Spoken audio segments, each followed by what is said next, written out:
నమస్తే. నా పేరు కృష్ణంరాజు వివిఆర్.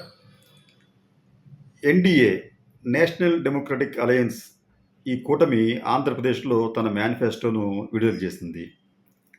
అయితే దీనిని మనం ఎన్డీఏ ఉమ్మడి మేనిఫెస్టో అని అనడానికి వీల్లేదు.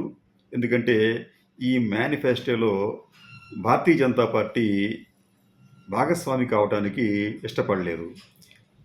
ఈ మేనిఫెస్టోను చంద్రబాబు నాయుడు, పవన్ కళ్యాణ్ మాత్రమే విడుదల చేశారు. వారికి పక్కనే ఉన్న సిద్ధార్థ్ నాథ్ సింగ్ గారు అయితే అసలు ఆ మేనిఫెస్టోను ముట్టుకోవడానికి కూడా ఇష్టపడలేదు. ఇది రాజకీయం.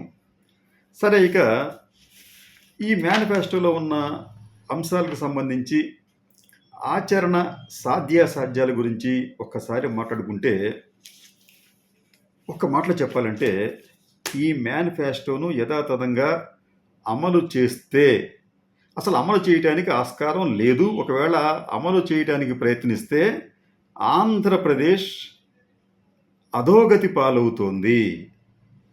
ఇది తెలుగుదేశం పార్టీ జనసేన మీద ఉన్న వ్యతిరేకతతో నేను ఆ మాట అనడం లేదు. ఎందుకంటే ఇప్పటికే జగన్మోహన్ రెడ్డి ఒక గరిష్ట స్థాయికి వెళ్ళిపోయింది ఈ వ్యయాల్లో. రేపు ఒకవేళ ఈ కూటమి అధికారంలోకి వస్తే వారు మరింత ఖర్చు పెట్టాల్సి వస్తుంది. అది వేల కోట్ల రూపాయల్లో ఉంటుంది. ఆ అమౌంట్ని ఎలా వీళ్ళు తీసుకురాగలరు అనేది ఒక అంశం అయితే, మరొక అంశం ఏంటంటే దీనికి సంబంధించి వీరి మేనిఫెస్టోలో ప్రధానమైనది సూపర్ 6 అనే ఉచితాలకు సంబంధించి అవి సముచితమైన ఉచితాలైతే ఇబ్బంది లేదు, అది నిజంగా హర్షణీయం కూడా. కానీ అనుచిత ఉచితాలు ఇవి ఇచ్చినప్పుడు మాత్రమే, ప్రజలు కోరకపోయినప్పటికీ కూడా వాటిని ప్రజలకు ఇచ్చేస్తున్నామని చెప్పి మెహర్బానీ పోవటమే ఇబ్బంది వస్తుంది. ఆంధ్రప్రదేశ్లో ఎవరు కూడా మాకు ఉచితంగా బస్సులు ప్రయాణించే అవకాశం ఇవ్వండి అని చెప్పి ఏ మహిళ కోరిన దాఖలాలు లేవు. ఉచితంగా సిలిండర్లు ఇవ్వమని చెప్పిన దాఖలాలు లేవు. కానీ తెలుగుదేశం పార్టీ తన సూపర్ 6లో ఇవన్నీ చేర్చి ఓట్లు మూటగట్టుకునే ప్రయత్నం చేస్తోంది. అది ఆంధ్రప్రదేశ్ను ఫణంగా పెట్టి అనే విమర్శలు ఉన్నాయి. ఫర్ ఎగ్జాంపుల్, మీకు సూపర్ 6లో ఆయన ఏమంటారంటే నిరుద్యోగ భృతి 20,000 నిరుద్యోగ భృతి నెలకు 3,000 రూపాయలు ఇస్తానని చెప్పి అంటాడు ఆయన. అలాగే స్కూలుకు వెళ్ళే ప్రతి విద్యార్థికి సంవత్సరానికి 15,000 రూపాయలు, ప్రతి రైతుకు ఏటా 20,000 రూపాయలు ఆర్థిక సాయం, ప్రతి మహిళకు అంటే 19 నుంచి 59 సంవత్సరాల మధ్యన ఉన్న ప్రతి మహిళకు కూడా నెలకు 1,500 రూపాయలు అంటే ఏడాదికి 18,000 రూపాయలు ఇస్తామని చెప్పి అన్నాడు ఆయన. అలాగే ప్రతి ఇంటికి ఏడాదికి ఉచితంగా 3 సిలిండర్లు, మహిళలకు ఉచిత బస్సు ప్రయాణం. వీటిని తెలుగుదేశం పార్టీ జనసేన సూపర్ 6 పథకాలుగా అభివర్ణిస్తూ ప్రచారం చేస్తున్నాయి. అయితే ఈ సూపర్ 6లోని వ్యయభారాన్ని ఒక్కసారి మనం పరిశీలిస్తే నిజంగా మనకి కళ్ళు బయర్లు కమ్మినా ఆశ్చర్యపోనక్కరలేదు. ఎందుకంటే దీంట్లో ఫస్ట్ మనం దీనికి వచ్చినప్పటికీ మీరు ఏడాదికి 3 సిలిండర్లు ఉచితంగా ఇస్తామని చెప్పి అంటున్నారు. ఒక్కొక్క సిలిండర్ వ్యయం 11 నుంచి 1200 ఉన్నప్పటికీ కూడా మనం 1,000 రూపాయలే వేసుకుందాం. ప్రతి సిలిండరు 1,000 రూపాయలు అంటే ఒక్కొక్క ఏడాదికి 3 సిలిండర్లు అంటే 3,000 రూపాయలు ఈ ప్రభుత్వం భరించాలి. అయితే ఇక్కడ ప్రతి కుటుంబానికి అని చెప్పన్నారు. ప్రతి కుటుంబం అంటే బహుశా వారి ఉద్దేశం ప్రకారం తెల్ల రేషన్ కార్డు ఉన్న కుటుంబాలు. అయితే ఆంధ్రప్రదేశ్లో తెల్ల రేషన్ కార్డు ఉన్న కుటుంబాల సంఖ్య 1,40,00,000. ఈ 1,40,00,000 కుటుంబాలకు సంవత్సరానికి 3,000 చొప్పున ఇస్తే దానికి అవుతున్న వ్యయం అక్షరాల 4,200 కోట్ల రూపాయలు. అది ఒకటి. రెండవది, మహిళలకు 19 నుంచి 59 సంవత్సరాల మధ్య ఉన్న మహిళలకు వారు నెలకి 1500 రూపాయలు, అంటే సంవత్సరానికి 18,000 రూపాయలు ఇవ్వాలి అని చెప్పి అంటున్నారు, ఇస్తామని చెప్పి అంటున్నారు. ఈ మధ్య వయస్సులో ఉన్నవాళ్ళు 19 నుంచి 59 సంవత్సరాల మధ్య వయసులో ఉన్న మహిళలు ఆంధ్రప్రదేశ్లో దాదాపు 1 కోటి మంది ఉంటారని అంచనా. వీరికి నిజంగా అంత అమౌంట్ ఇస్తే ఈ రాష్ట్ర ప్రభుత్వం రాష్ట్ర ఖజానా మీద పడబోయే భారం ఏడాదికి 18,000 కోట్ల రూపాయలు. 18,000 కోట్ల రూపాయలు. ఆ తర్వాత విద్యార్థులకు, ప్రతి స్కూలుకి వెళ్ళే ప్రతి విద్యార్థికి 15,000 రూపాయలు. ఆ కుటుంబంలో ఎంతమంది విద్యార్థులు ఉంటే అంతమందికి ఏడాదికి 15,000 రూపాయలు ఇస్తామని చెప్పి ఈ మేనిఫెస్టోలో చెబుతున్నారు. దీంట్లో మొత్తం మన ఆంధ్రప్రదేశ్కి వచ్చేటప్పటికి మొత్తం విద్యార్థుల సంఖ్య దాదాపు 70 లక్షలు ఉంటే, ప్రభుత్వ పాఠశాలల్లో చదివే విద్యార్థుల సంఖ్య అంటే ప్రాథమిక స్థాయి నుంచి 10th క్లాస్ వరకు చూస్తే వీరి సంఖ్య దాదాపు 41 లక్షల మంది ఉన్నారు ఇక్కడ. మనం ఏంటంటే ఇక్కడ మనకు కొంత క్లారిటీ లేదు. స్కూళ్ళకి వెళ్ళే ప్రతి విద్యార్థికి అంటే ఇంక్లూడింగ్ ప్రైవేటు స్కూళ్ళకి వెళ్ళే వారికి కూడా ఇది వర్తిస్తుంది అని మనం భావిస్తే ఒక లెక్క ఉంటుంది. అది కాకుండా కేవలం ప్రభుత్వ పాఠశాలలకు వెళ్ళే విద్యార్థులకే ఇస్తే అది ఎంత అవుతుందంటే దాదాపు 6,150 కోట్ల రూపాయలు భారం పడుతోంది ఈ రాష్ట్రం మీద. అదే మొత్తం ప్రైవేటు స్కూళ్లకు, గవర్నమెంట్ స్కూళ్లకు వెళ్ళే వాళ్ళని మొత్తం అందరినీ అంటే ఈ 71 లక్షల మందిని లెక్క వేస్తే ప్రభుత్వం మీద పడబోయే భారం దాదాపు 10,500 కోట్ల రూపాయలు. ఇవి ప్రధానంగా ఉన్న వ్యయాలతో పాటు నిరుద్యోగులకు ఏమన్నారంటే వీళ్ళు ప్రతి నెల 3,000 నిరుద్యోగ భృతి ఇస్తామని చెప్పి అంటున్నారు. ప్రతి నెల 3,000 అంటే సంవత్సరానికి 36,000 రూపాయలు. ఆంధ్రప్రదేశ్లో సుమారుగా 20 లక్షల మంది నిరుద్యోగులు ఉండవచ్చు అనేది ఒక అంచనా. ఎన్రోల్ అందరూ చేసుకుంటే అంతమందికి ఈ 3,000 రూపాయలు చొప్పున నెలకు ఇస్తే సంవత్సరానికి అయ్యే వ్యయం దాదాపు 7,200 కోట్ల రూపాయలు. ఇది కాకుండా రైతులకు కూడా ఏం చెప్పారంటే ప్రతి రైతుకు 20,000 ఆర్థిక సహాయం అని చెప్పి అన్నారు. ఈ దాదాపు ఇది సుమారు 10 లక్షల మందికి వర్తించే అవకాశం ఉండవచ్చు అని అనుకుంటే వారికి ఇస్తున్న మొత్తం వ్యయం దాదాపు ఏడాదికి 2,000 కోట్ల రూపాయలు. ఇది కాకుండా ఇప్పటికి 5 సూపర్ సిక్స్లు 5 అయినాయి. ఆరోది ఉచిత బస్సు ప్రయాణం. ఉచిత బస్సు ప్రయాణం అనేది కూడా మనం లెక్కలో తీసుకుంటే అది దాదాపు ఈ ప్రభుత్వం ఆర్టీసీకి సంవత్సరానికి దాదాపు 4,000 కోట్ల రూపాయలు చెల్లించవలసి వస్తుంది.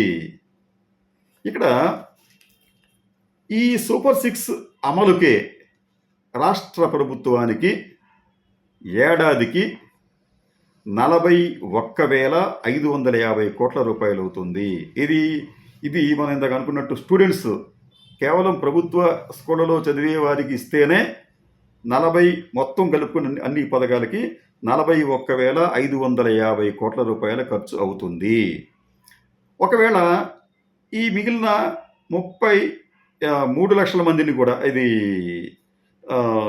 పిల్లల్ని కూడా మనం కలుపుకుంటే 30 లక్షల మంది పిల్లల్ని కూడా కలుపుకుంటే ప్రైవేటు స్కూళ్ళలో చదివేవాడు కూడా కలుపుకుంటే అది దాదాపు టోటల్గా 45,000 కోట్ల రూపాయల భారం అనేది ఈ సూపర్ సిక్స్ వల్లనే ఆంధ్రప్రదేశ్ ఖజానాకు పడుతుంది. ఇది ఒక అంశం అయితే, జగన్మోహన్ రెడ్డి గారు ఇందాక మనం అనుకున్నట్టు ఈ వ్యయాల్లో ఒక గరిష్ట స్థాయిని అందుకున్నాడు. ఆయన పెట్టిన పథకాల్లో ముఖ్యమైనది నేరుగా నగదు బదిలీ చేసే పథకం ఒకటి. దానిని ఈ ప్రభుత్వం కొనసాగిస్తోంది. ఇంకా అవసరం వస్తే ఇంకా పెంచుతామని కూడా అంటుందన్నమాట. ఈ ప్రభుత్వం ఇప్పటి వరకు ఈ 5 ఏళ్లలో ఈ నేరుగా నగదు బదిలీకి 2,70,000 కోట్ల రూపాయలు ఖర్చు చేసింది. అంటే ఏడాదికి దాదాపు 50,000 కోట్ల రూపాయలకు పైగా నగదు బదిలీకే వ్యయం చేయాలి. చంద్రబాబు నాయుడు గారి ఈ సూపర్ సిక్స్కి సంబంధించి 45,000 కోట్ల రూపాయలు ప్లస్ జగన్మోహన్ రెడ్డి నేరుగా బదిలీ చేస్తున్న దాన్ని కంటిన్యూ చేయాలి.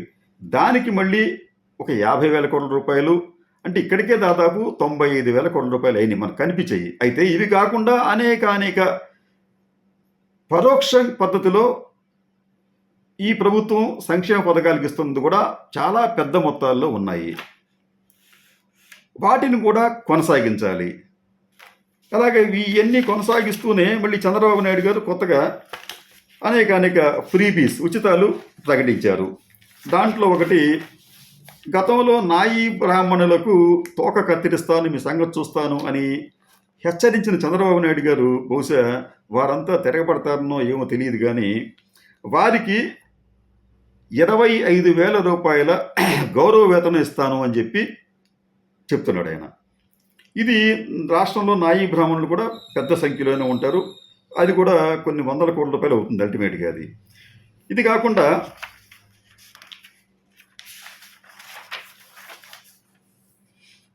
సామాజిక భద్రత పెన్షన్ల పెంపు అని చెప్పి 3,000 నుంచి 4,000, ఇందాక మనం అనుకున్నాం కదా, జగన్మోహన్ రెడ్డి గారు ఇచ్చే పథకాలకి ఇంకా నాకు ఎక్కువ ఇస్తానని చెప్పి కొన్ని సందర్భాల్లో అన్నాడు ఆయన. దాంట్లో భాగంగానే ఈ పెన్షన్లు 3,000, 4,000 చేస్తానని చెప్పి అన్నాడు ఆయన. అలాగే దివ్యాంగుల పెన్షన్ 6,000 పెంచుతామని చెప్పి అన్నాడు. పూర్తి స్థాయిలో వైకల్యానికి గురైన వారి పెన్షన్ నెలకు 15,000 చేస్తానని చెప్పి అన్నాడు ఆయన. తలసేమియా వంటి దీర్ఘకాలిక వ్యాధిగ్రస్తులకు ఇచ్చే పెన్షన్ నెలకు 10,000 అంటున్నాడు ఆయన. ఇది కాకుండా ఈ ముస్లిమ్స్కి ఇచ్చేటప్పటికి ఇమాం మౌజములకు ప్రతి నెల 10,000 మరియు 5,000 గౌరవ వేతనం అని చెప్పి అంటున్నాడు ఆయన. అలాగే మసీదుల ఇంకోటి ఏంటంటే ముస్లిం మైనారిటీలకు 50 ఏళ్ళకే పెన్షన్ ఇస్తామని చెప్పి అన్నాడు ఆయన. ముస్లిం మైనారిటీలకు 50 ఏళ్ళకే పెన్షన్ ఇస్తామని చెప్పి అన్నాడు. ఎందుకు ఇస్తున్నాడు ఆయన? ముస్లిమ్స్ మైనారిటీలు ఎందుకంటే భారతీయ జనతా పార్టీతో జత కట్టడం కారణంగా ముస్లిమ్స్ ఆ పార్టీకి దూరం అయ్యారు. కాబట్టి తాను అధికారం పొందడానికి, వారిని అక్కరకు చేర్చుకోవడానికి ప్రభుత్వ సొమ్మును ఫణంగా పెడుతున్నారనే ఆరోపణలు వస్తున్నాయి. లేకపోతే ఎవరు అడిగారు 5,000 రూపాయలు ఇవ్వమని చెప్పి? ముస్లిం మైనార్టీలకు 5,000 ఇస్తావు, మరి క్రైస్తవ మైనార్టీలకు ఎందుకు ఇవ్వవు మరి? అంటే క్రైస్తవులందరూ కూడా ఎట్లాగ నీకు ఓట్లు లేరు, వాళ్ళు జగన్మోహన్ రెడ్డి వెనక ఉన్నారని చెప్పి ఇది అధమస్థాయి రాజకీయాల్లాగా కనిపించడం లేదు. ఇవన్నీ కలుపుకుంటే ఈ ఉచితాలకే 1,00,000 కోట్లు పైనే అయిపోతుంది. సరే, ఈ 1,00,000 కోట్ల రూపాయలు అయిపోతే దీన్ని ఎలా తెస్తాడు అంటే, ఒకసారి మన రాష్ట్ర ఆర్థిక పరిస్థితి చూస్తే కూడా ఒకసారి ఎంత అసాధ్యమో ఈ పథకాలన్నీ కూడా మనకు అర్థమవుతుంది. ఎందుకంటే ఆంధ్రప్రదేశ్ మొత్తం బడ్జెట్ దాదాపు 2.25 లక్షల కోట్ల రూపాయలు. దీంట్లో మన ఈ మొత్తం రాబడులు, ఆంధ్రప్రదేశ్కి వివిధ మార్గాల ద్వారా వస్తున్న మొత్తం రాబడులు 85 నుంచి 90,000 కోట్ల రూపాయలు మాత్రమే ఉంది. వేరాజ్ ఈ సంక్షేమ పథకాలకి ఇప్పుడు కొత్తగా పెట్టిన సంక్షేమ అదే చంద్రబాబు నాయుడు గారు నిజంగా ఇంప్లిమెంట్ చేస్తే అదనంగా ఒక 50,000 భారం పడుతుంది. సూపర్ 6కే ఒక 50,000 భారం పడుతుంది అనుకుంటున్నాం. ఇది కాకుండా జగన్మోహన్ రెడ్డి గారు ఇంప్లిమెంట్ చేస్తున్న పథకాలను కొనసాగించాలి. ఇవన్నీ చూస్తూ ఉంటే 1,00,000 కోట్లకు పైగానే సంక్షేమ పథకాలకు వెచ్చించవలసి వస్తోంది. కానీ రాబడి 85 నుంచి 90,000 కోట్ల రూపాయలు మాత్రమే. ఇది కాకుండా ఒక పెద్ద మనకు బడ్జెట్ ఏమిటంటే రాష్ట్ర ప్రభుత్వ ఉద్యోగుల జీతాలు, బత్యాలు, పెన్షన్లు, అవి సంవత్సరానికి 65,000 కోట్ల రూపాయల వరకు ఉన్నాయి. ఆదాయం చూస్తేనేమో అరకొర, ఖర్చులు చూస్తేనేమో స్కై రాకెట్, ఆ అంతరిక్షంలో ఉన్నట్టుగా కనిపిస్తున్నాయి. ఇటువంటి నేపథ్యంలో ఈ పార్టీలు బాధ్యతాయుతంగా వ్యవహరించాలి. సరే, కొంతమంది జగన్మోహన్ రెడ్డి రాష్ట్రాన్ని దివాలా తీయించాడని చెప్పి అన్నారు. కానీ జగన్మోహన్ రెడ్డి నేను చెప్పినట్టు గరిష్ట స్థాయికి ఆయన వ్యయాలు వెళ్ళిపోయినాయి. అంతకుమించి ఆయన కూడా చేయలేడు. అందుకనే ఏంటంటే ఆయన తెలివిగా తన కొత్త మేనిఫెస్టోలో ఆ కొత్త కొత్తగా ఇటువంటి వ్యయాలను ఫ్రీబీస్‌ని ప్రకటించలేదు ఆయన. ఇప్పుడు ఆయన కూడా చేయొచ్చు. ఇప్పుడు చంద్రబాబు నాయుడు గారు మహిళలకు బస్సు ప్రయాణం ఉచితం అని చెప్తే, జగన్మోహన్ రెడ్డి కూడా అలాగే మహిళలకేంటి నేనిది పురుషులకు కూడా ఇస్తాను. మొత్తం యావత్ రాష్ట్రంలో అందరికీ ఉచితమే అని చెప్పి ఆయన చేయొచ్చు కదా! చేస్తే ఆయన అడ్డుకునేది ఎవరు? మీరు ముస్లిమ్స్‌కి మేము ఇంత ఇస్తాం అంటే, నేను క్రైస్తవులకి ఇంత ఇస్తామని చెప్పి అనొచ్చు. ఆయన అనొచ్చు. లేదా ఇంకోళ్ళకి ఇంత ఇస్తామని చెప్పి అనొచ్చు. కానీ ఇక్కడ ఈ విషయంలో జగన్మోహన్ రెడ్డిని మనం అభినందించాలి. ఆయన ఈ ఈ ఫ్రీబీస్ ఇచ్చే విషయంలో, ఉచితాలను ఇచ్చే విషయంలో అనుచితంగా వ్యవహరించటం లేదు. చంద్రబాబు నాయుడుతో పోటీ పడటం లేదు. సముచితమైన ఉచితాలే ఇస్తున్నాడు అని మనం భావించాలి. కానీ చంద్రబాబు నాయుడు గారు, పవన్ కళ్యాణ్ ఏదో రకంగా మనం ఓటర్లను ఆకట్టుకోవాలని చెప్పి ఉద్దేశంతో అనుచితమైన ఉచితాలను కూడా ఇస్తున్నారు. అటువంటి అనుచితమైన ఉచితాల విషయానికి వచ్చాడు. ప్రధానంగా మీకు బస్సు మహిళలకు ఉచితంగా బస్సు ఒకటి, మీకు అలాగే సిలిండర్లు ఒకటి, ఈ చాలా భారం పడుతుంది ఈ రాష్ట్ర ప్రభుత్వం మీద. కాబట్టి ఏంటంటే చంద్రబాబు నాయుడు గారు నిజంగా పొరపాటునో గ్రహపాటునో అధికారంలోకి వస్తే, ఆంధ్రప్రదేశ్ ఆయన అధికారంలోకి వచ్చిన 2 ఏళ్లలో పూర్తి స్థాయిలో దివాళా తీయటం ఖాయం. ఈ వనరులను సమకూర్చుకోవటం అనేది చాలా అసాధ్యమైన విషయం. జగన్మోహన్ రెడ్డి ఏ నెలకు ఆ నెల ఎంప్లాయీస్‌కి జీతాలు ఇస్తున్నాడు. కానీ రేపు ఈ పథకాలని చంద్రబాబు నాయుడు గారు అధికారంలోకి వచ్చి అమలు చేస్తే, ఆయన 2 నెలలకోసారి ఉద్యోగులకు జీతాలు ఇచ్చినా ఇవ్వలేకపోయినా మనం ఆశ్చర్యపోనక్కరలేదు. కాబట్టి ఈ రాజకీయ పార్టీలు సముచితమైన ఉచితాలు ఇవ్వాలి తప్ప, అనుచితమైన ఉచితాలు ఇచ్చి ఆంధ్రప్రదేశ్ను శ్రీలంకలాగా మార్చే ప్రయత్నం చేస్తే వారిని ప్రజలు కూడా క్షమించరు. నమస్తే.